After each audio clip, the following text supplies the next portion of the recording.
you have heavy periods? Or do you have scanty periods? Or is the blood loss you experience on your period normal? In this video, I am going to explain and show you how much blood you should lose on your period. But I am going to take it one step further and teach you how to calculate your blood loss objectively. Because whether you have heavy periods or whether you think that the blood that you lose is a normal amount, it is always subjective. And this is because you don't have anything to compare it to. You've never actually been able to experience a period from another person's perspective.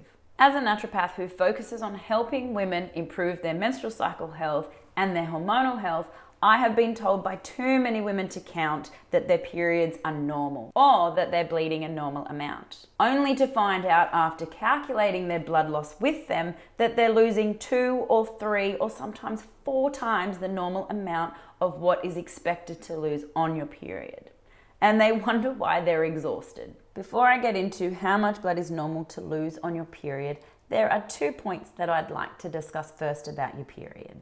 And the first point is that your period should start with full flow. It shouldn't start with any spotting first. And to know if you have full flow, your blood will be bright red and it will require you to wear a pad, a tampon, or a menstrual cup. Spotting is more like droplets of blood that can have a light pink tinge or a brownish color.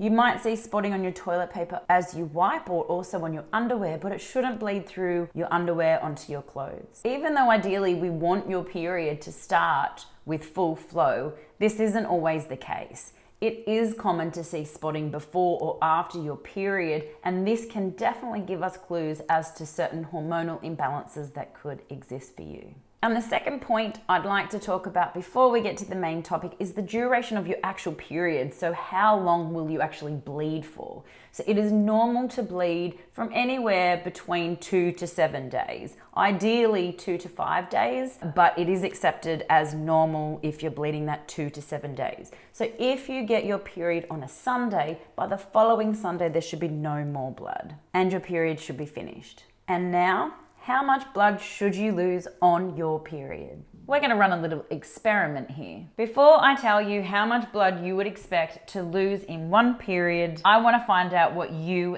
think first. Comment below and let me know how much blood you think you lose each menstrual cycle. So here I put out some sample amounts for you. Here we have 50 milliliters.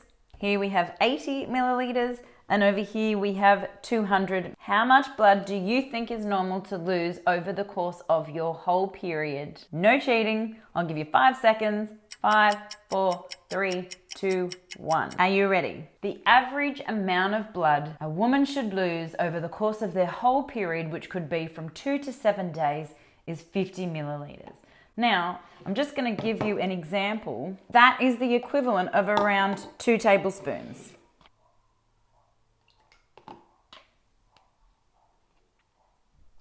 So there you can see, this is the normal amount of blood that is expected to be lost over the course of your period of those 2 to 7 days. If this surprises you, let me know in the comments below. So if your blood loss is less than 20 milliliters, which would equal 1 tablespoon, this is considered scanty. Now, if your period is 80 mils or above, this is what we call menorrhagia, which is the medical term for heavy bleeding, and this is considered abnormal uterine bleeding. I have seen women in my practice and we've calculated that they have lost an estimated of over 200 milliliters of blood in one period. That is 4 times the amount of expected and normal blood loss.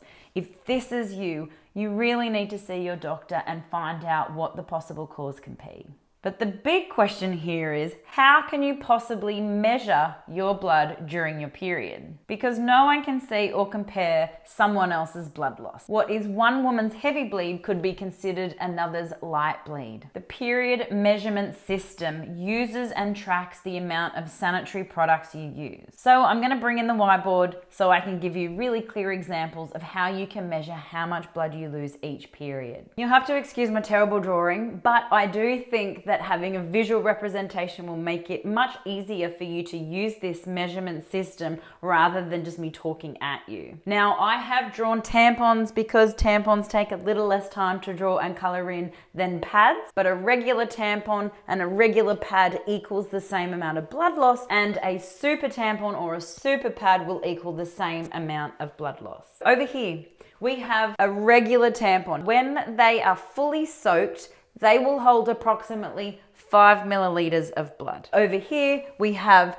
a super tampon, and when a super tampon is fully soaked, they will hold about 10 milliliters of blood each. As one example of losing a certain amount of blood or using a certain amount of sanitary products, if you were to use throughout your whole menstrual bleed 10 regular tampons or pads, you would have 10 of them times 5 milliliters because each of them are fully soaked, and that would give you around a 50 milliliter loss of period blood for that menstrual cycle. Now, to represent the equivalent amount of blood loss, if you were to use 5 super pads or tampons that are fully soaked, you are losing 10 milliliters of blood every tampon, and that will give you 50 milliliters of blood loss for that whole menstrual cycle. Now, I know it's not this quite clear cut, so it can get a little tricky, and we can measure based on whether the tampons or the pads are half full. It is a guesstimate,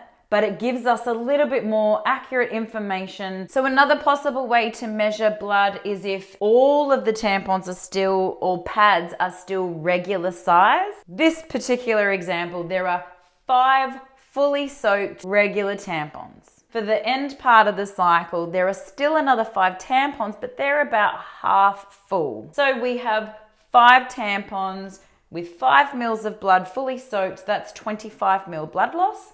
Then we have 5 tampons, they're half full, so each of them contain about 2.5 mils of blood, and that is 12.5 mils. So if we add these together, this period would be blood loss of 37.5 mils. And some people need super and regular, or a mixture of both. Here I have another example. We have 3 super tampons. They hold 10 mils of blood each. So for this blood loss, we have 30 mils.